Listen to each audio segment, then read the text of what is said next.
ইন্নাস সলাতি নিশ্চয় আমার নামাজ, ইন্নাস সলাতি ওয়া নুসুকি এবং আমার কুরবানি, ওয়া মাহইয়ায়া ওয়া মামাতি লিল্লাহি রাব্বিল আলামিন। নিশ্চয় হে নবী আপনি বলুন, নিশ্চয় আমার নামাজ, কুরবানি, জীবন মরণ সব কিছু শুধুমাত্র কেবলমাত্র আল্লাহ তাআলার জন্য। বলি সুবহানাল্লাহ। কাবিল যখন দেখলাম তার কুরবানি কবুল হলো না, তখন সে উদ্যত হলো এবং হাবিলকে হত্যা করে ফেললো।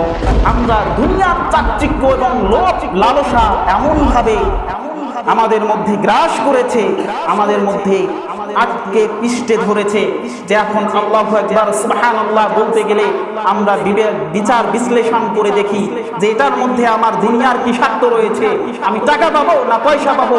আল্লাহু আকবার ধ্বনি তুললে লিল্লাহি তাকবীর, আল্লাহু আকবার ধ্বনি তুললে